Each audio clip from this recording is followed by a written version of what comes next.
नमस्कार, आप देख रहे हैं अमृत वर्षा न्यूज। आपका स्वागत है।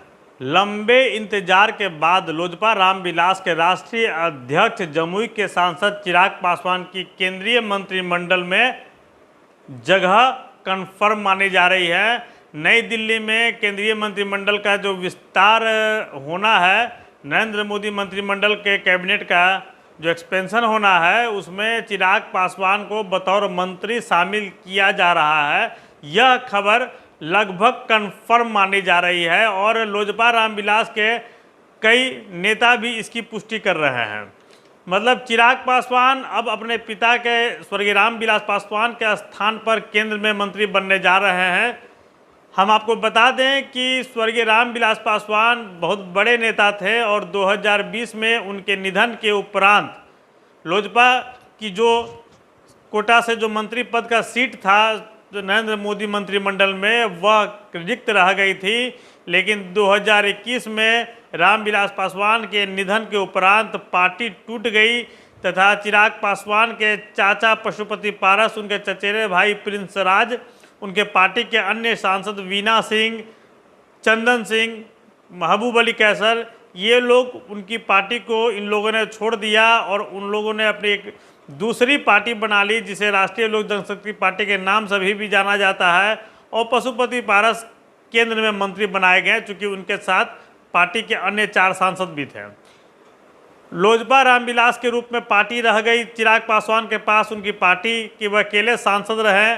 2020 के चुनाव में एक विधायक भी जीते थे, राजकुमार सिंह, जो बाद में जदयू में चले गए। तो एक तय हो गया कि बिहार की राजनीति में अब चिराग पासवान बहुत लंबे रेस के घोड़े नहीं रह चुके हैं। लेकिन उसके बाद लगातार चिराग पासवान 2021 में पार्टी के टूटने के बाद से लेकर अभी तक लगातार जमीनी स्तर पर राज्य सरकार, नीतीश सरकार के खिलाफ हमलावर रहे, आंदोलनरत रहे, कई जिला में लगातार सभाएं करते रहे, लगातार उनकी पार्टी की सक्रियता देखी गई। तारापुर के और कुशेश्वर स्थान के चुनाव में उन्होंने अपने प्रत्याशी दिए थे, लेकिन गोपालगंज और कुढ़नी के उपचुनाव में, मोकामा के उपचुनाव में उन्होंने भाजपा का प्रचार किया। भाजपा के द्वारा उन्हें प्रचार की गुजारिश की गई थी। उसके बाद उन्होंने भाजपा का प्रचार किया और जब उन्होंने उपचुनाव में भाजपा का प्रचार किया, उसके बाद से ही यह कयास लगाए जाने लगे थे कि चिराग पासवान केंद्रीय मंत्रिमंडल का हिस्सा बनने जा रहे हैं।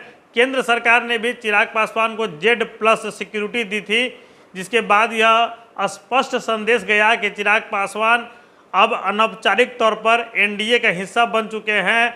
केंद्र सरकार उन्हें कभी भी केंद्रीय मंत्री के रूप में अपने मंत्रिमंडल में शामिल कर सकती है।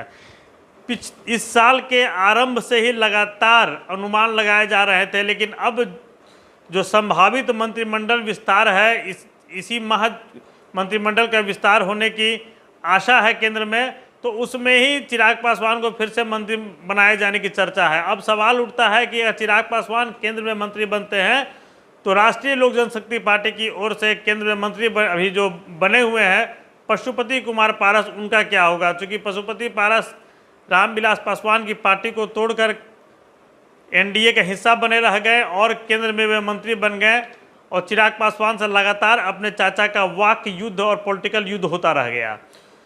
तो हम जो सूत्रों के अनुसार जो जानकारी मिली है वह हम आपके साथ शेयर कर रहे हैं कि पशुपति पारस पर भारतीय जनता पार्टी के शीर्ष नेतृत्व का दबाव है कि वे चिराग पासवान के साथ कॉम्प्रोमाइज़ करें, वे मंत्री बने रह सकते हैं अगर वे चिराग पासवान के सिंबल पर लोकसभा के चुनाव में उतरने का फैसला लेते हैं। तो यह जो उनके कार्यकाल सरकार के अंतिम दिन तक चल सकती है।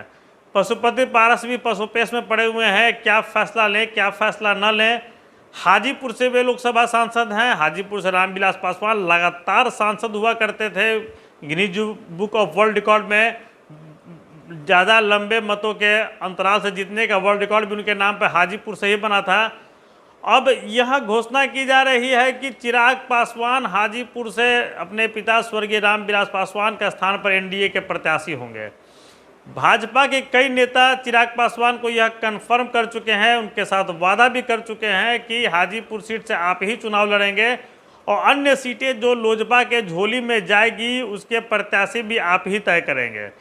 चिराग पासवान ने बिहार में भी जन संवाद यात्रा विभिन्न जिलों में आयोजित उनकी पार्टी ने आयोजित किया, जिसमें काफ़ी भीड़ उमड़ी, जिसे देखते हुए भाजपा के भी कान खड़े हो गए कि 2024 के चुनावी बेतरनी को पार लगाने के लिए चिराग पासवान का साथ बेहद ज़रूरी है। इसलिए चिराग पासवान को उम्मीद किया जा रहा है कि आगामी मंत्रिमंडल के विस्तार में केंद्रीय मंत्री बना दिया जाएगा तथा अन्य जो चाहे पशुपति पारस हों या राष्ट्रीय लोजपा के अन्य सांसद हो, उन्हें उन पर भाजपा का दबाव रहेगा कि वे चिराग पासवान के साथ किसी प्रकार से समझौता करने में कामयाब हों, ताकि आगामी चुनाव में 2024 के लोकसभा चुनाव में वे उनके सिंबल पर चुनाव लड़ सकें।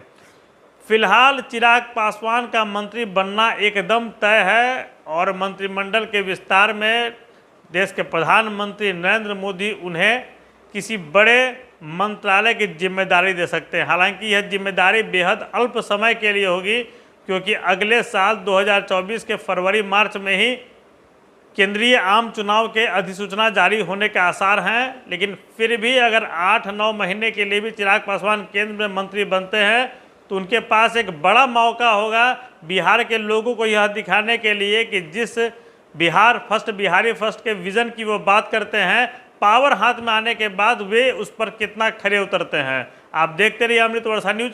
धन्यवाद।